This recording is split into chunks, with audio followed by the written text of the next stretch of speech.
आज तळे प्रभास्तरीय मुख्याध्यापक विचार सभेचं एक आयोजन एका विशेष कार्यक्रमासाठी केलं गेलं आणि ते विशेष कार्यक्रम म्हणजे तुमच्या आमच्या सर्वांचे लाडके आदरणीय माजी विस्तार अधिकारी आदरणीय रामचंद्र नारदर साहेब यांना सेवानिवृत्तीनंतरच्या त्यांच्या पुढील आयुष्यासाठी शुभेच्छापर कार्यक्रमाचं इथे आयोजन हे विशेष आणि आजच्या या कार्यक्रमामध्ये उपस्थित व्यासपीठावरील माजी आदरणीय रामचंद्र नारदर साहेब, आमच्या तरळे प्रभागाचे विस्तार अधिकारी आदरणीय कैलासजी राऊत साहेब, साडीस ते हरिपटल केंद्राचे केंद्र प्रमुख आणि माझे ज्येष्ठ बंधू आदरणीय गोपाळ जाधव सर, कासार्डे शेरपे आणि कणकवली केंद्राचे केंद्र प्रमुख माझे मित्र ॲडव्होकेट संजय पवार सर, व्यासपीठावर उपस्थित असणारे आदरणीय श्रावणकर सर, आदरणीय कुडाळकर सर, उपस्थित सर्व शाळांचे मुख्याध्यापक आणि सर्व शिक्षक मित्र, आज आपण विशेष कार्यक्रमासाठी आयोजित जे आहोत ते या तरळे प्रभागाचं ज्यांनी सर्वसाधारण 10 ते 11 महिने विस्तार अधिकारी पद अतिशय यशस्वीपणे सांभाळलं आणि 10 या कमी कालावधीमध्ये प्रत्येक शाळेपर्यंत पोहोचून ते केवळ विस्तार अधिकारी नाही तर आमचे विस्तार अधिकारी आपलंपणाची भावना निर्माण होण्यासाठी अशा पद्धतीचं मार्गदर्शन आणि आपुलकी हे निर्माण करावी लागते. त्या आदरणीय आमच्या नारदर साहेबांनी कमी कालावधीमध्ये निर्माण केली. साहेबांचा सर्व जीवन प्रवास याही पूर्वी काही कार्यक्रमांमध्ये सर्वांनी ऐकलेला आहे. विशेष सांगायचं म्हणजे आदरणीय आमचे जाधव सर म्हणाले, गोपाळ जाधव सर म्हणाले तसं मी त्यांच्या कुटुंबियांच्या वतीने, वकील संघाच्या वतीने, मित्र परिवाराच्या वतीने कणकवली या ठिकाणी त्यांचं सेवानिवृत्तीपर एक कार्यक्रम आयोजित करण्यात आला होता. यावेळी असंख्य आमचे शिक्षक बंधू नातेवाईक त्यांचे उपस्थित होते. खरोखरच खूप आनंद झाला. त्या कार्यक्रमाला मीही उपस्थित होतो. साहेबांचं काम आमच्या कणकवलीमध्ये म्हणजे त्यांनी वैभववाडी कणकवली या ठिकाणी ज्या ज्या शाळांमध्ये त्यांनी काम केलं त्या ठिकाणी अतिशय चांगले विद्यार्थी घडवले आणि विद्यार्थ्यांच्या शैक्षणिक प्रगतीसाठी सदैव काम केलं.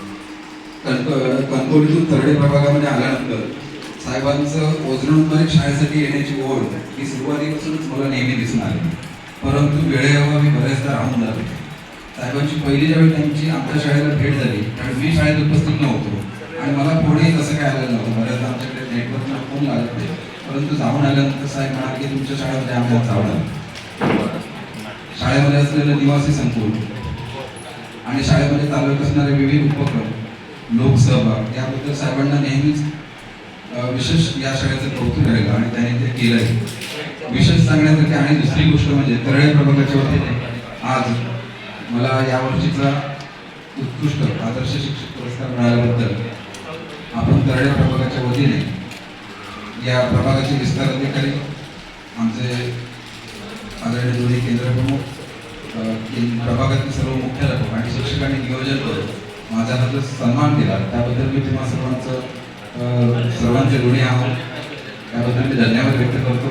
आणि या ह्याच्यामध्ये विशेष सांगावं असं मला वाटतं की आपल्याला माहिती आहे की आदर्श पुरस्कारासाठी अनेक जण प्रस्ताव करत असतात किंवा एकमेकांचे आपण जे चांगले काम करतात त्यांच्या मागे लागतो. मी देखील माझ्यासाठी पुरस्काराचा प्रस्ताव मी करावा यासाठी माझे मित्र संजय पवार, संतोष वनभे 2 वर्ष आणि काही आमचे सर्व अधिकारी वर्ग सतत मागे लागलेले होते. पण मी दुर्लक्ष केलं होतं की नको, आपण पुरस्कार थोडं मागून घेणे योग्य वाटत नव्हतं. आणि अशा ह्याच्यामध्ये मी यावर्षी देखील ज्यावेळी पुरस्कारांचे विषय आले 2 शिक्षकांनी प्रस्ताव केलेले हे मला समजले होते. उदाहरणार्थ म्हणजे पवार मॅडम फोंड्याच्या होत्या, वारंग मॅडम होत्या. हे केलेले असताना देखील पुन्हा प्रस्तावांची मागणी होते. त्यावेळी मी पहिलं रेफरन्स दिलं होतं ते म्हणजे माझे एक मित्र होते सदाशिव राणे, ज्यांनी पूर्वी प्रस्ताव केला होता. सर तुम्ही प्रस्ताव करा, किमान 3 प्रस्ताव त्यांना आवश्यक आहे. आणि साहेबांशी बोलून घेतलं होतं. सदाशिव राणेंनी प्रस्तावही केला होता. तसेच मधल्या कालावधीमध्ये जसे आमचे मित्र प्रवीण कुबल सर म्हणाले की सरांनी मला देखील सूचित केलं होतं. खरोखरच प्रवीण कुबल सर यांचं कामच असं आदर्श होत आहे आपल्या सर्वांना माहीत आहे. तर त्यामुळे सरांना अशा पद्धतीचा पुरस्कार मिळावा ही मनामध्ये एक इच्छा होती. अशा पद्धतीची चांगली जी व्यक्तिमत्व म्हणजे तुम्ही कोणी कमी नाही, तुम्ही सर्वजण आदर्श होत आहात. परंतु जी जे काम तळमळीने करतात अशा शिक्षकांना पुरस्कार मिळावा ही मनामध्ये भावना असताना अशा काही शिक्षकांनी प्रस्ताव करावे ही मी इच्छा अनेकदा व्यक्त करत होतो. आणि योगायोगाने का म्हणा यावर्षी आमच्याकडे सीओ साहेब, डेप्युटी सीओ आणि सगळे अधिकारी वर्ग यांनी आमच्या शाळेला व्हिजिट देऊन माझी विद्यार्थी संघाची चळवळ सुरू केली. आणि या सगळ्या मधल्या कालावधीमध्ये लोकांचं मला लाभलेलं सहकार्य आणि अधिकारी वर्गांकडून आलेली जी कौतुकाची पाठीवर बसलेली छाप होती याच्यातून प्रस्ताव करावा अशी मागणी आली. आणि मित्र मी हे का सांगतो तुम्ही हे अद्यापर्यंत कुठे फार मनोगतातून व्यक्त केलेलं नाही आहे, पण शेवटचे 2 दिवस असताना मी हे सगळं फाईल अगदी कागदपत्रे तयार करून द्यावीच लागते. याच्यासाठी मला मुलाचं मार्गदर्शन संजय पवार सर आणि संतोष वळंज सर यांनी मला प्रस्ताव तयार केला आणि शेवटच्या 2 दिवसामध्ये आम्ही तो सादर केला. पुढची जी गोष्ट काय आहे ती प्रशासनाने आमच्यावरती विश्वास दाखवून जे त्यांनी हा पुरस्कार सन्मानित केला त्याबद्दल मी प्रशासनाचे देखील धन्यवाद व्यक्त करतो. आणि विषय मुख्य म्हणजे आदरणीय नारकर साहेब यांना त्यांच्या पुढील जीवनासाठी परमेश्वर त्यांना निरोगी दीर्घायुष्य देवो अशी परमेश्वराकडे प्रार्थना करतो आणि या ठिकाणी थांबतो. धन्यवाद.